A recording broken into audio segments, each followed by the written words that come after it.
Distance adjustment, బయట lighting conditions కి exposure experiment, ఇవన్నీ ఎక్స్పోజర్ లేదు. ఆ రోజుల్లో ఫోటోగ్రఫీలో ప్రైజెస్ ఉండే అంటే అతి కష్టంగా ఉండేది. ఎందుకంటే ఆ ప్రకృతిలో సాయంత్రం, మధ్యాహ్నం, ఉదయం ఆ లైట్ని బట్టి ఆ లెన్స్ని అంటే ఎక్స్పోజర్ అడ్జస్ట్ చేయటం, అందులోనే ప్రావీణ్యత కనిపించేది. తర్వాత focusing, clarity of the subject ఉండటం కోసం బెలూన్లాగా ముందుకి వెనక్కి వెళ్ళటం, కెమెరాలు, లెన్స్ అవన్నీ అంటూ ఉండేవి.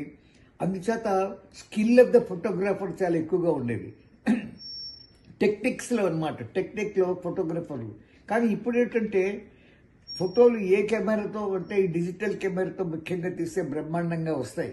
కానీ ఆ కెమెరాకి కూడా లైట్ అడ్జస్ట్మెంట్, మొహాల్లో స్మైలింగ్, తర్వాత కళ్ళు మూసుకోకుండా, కళ్ళు తెచ్చుకోకుండా, తర్వాత పోస్చర్ ఉన్న పర్సన్ పెట్టడంలోనే ఫోటోగ్రాఫర్ స్కిల్ కనిపిస్తుంది.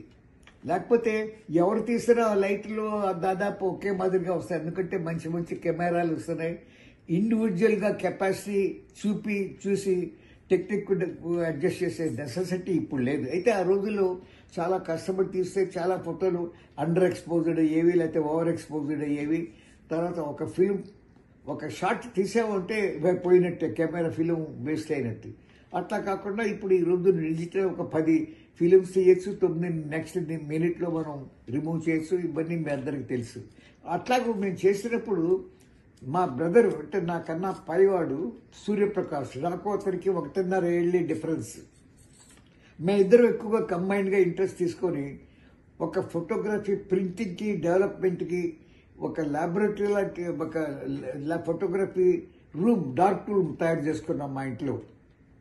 చాలా చీకటి చేయాలి గదిని, లేకపోతే ఏమాత్రం లైట్ ఉన్నా ఎక్స్పోజర్, దానికి సిల్వర్ కోటింగ్, అవన్నీ చెప్పడం కష్టం, ఎక్స్ప్లెయిన్ చేయడం కష్టం. మీకు అర్థం. అప్పుడు మీ వయసు ఎంత మీ ఇద్దరిది? అప్పుడు 12 ఏళ్ళు, 13 ఏళ్ళు, 14 ఏళ్ళు ఆ వయసుకు అనమాట. ముందు ఫోటోగ్రఫీ ఎక్స్పోజర్ గుర్తున్నంత వరకు నాకు 10 ఏళ్ళు. అప్పుడు అంటే ముఖ్యంగా ఇండిపెండెన్స్ అది వచ్చిన రోజుల్లో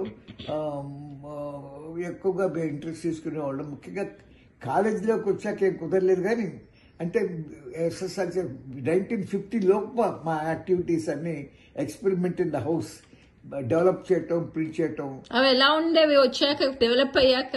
మీరు ఎన్ని తీస్తే మేము ఏదో ప్రింట్ చేసేవాళ్ళం, కానీ ఏది పర్ఫెక్ట్ గా వచ్చేది కాదు. మేము చివరికి ఎల్ఆర్జీని కూడా తయారు చేసాం. మేము ఇవన్నీ జస్ట్ ఫర్ ఫన్, హాబీ లాగా అనమాట. అంటే was it an expensive hobby? ఎంత మీకు పాకెట్ మనీ వచ్చేది? ఎక్స్పెన్సివ్. ఎందుకంటే మరి చెప్పాను కదా, తాతయ్య మరి ఇవన్నీ ఎలా తెలిసి చేసేవారా, తెలియకుండా చేసేవారు? మా ఫాదర్ మమ్మల్ని ఎంకరేజ్ చేసేవాళ్ళు, మాకు పాకెట్ మనీ అది ఇచ్చేవాళ్ళు, కొనేవాళ్ళం. ఫోటోగ్రాఫ్, ప్రింటింగ్ నేను తీసిన తర్వాత మంచి ఒక మాదిరి బెటర్ కెమెరాలు వస్తున్న కొద్దీ నేను తీసిన ఫోటోలు చాలా స్టాండర్డ్ అయిపోయింది. ఇప్పుడు 1956లో మా తాతయ్య అమ్మమ్మకి బందర్లో నేను ఒక ఫోటో తీశాను. వాళ్ళు తీయటానికి వెళ్తే బ్యాక్గ్రౌండ్ ఏమి సరిగ్గా లేదు.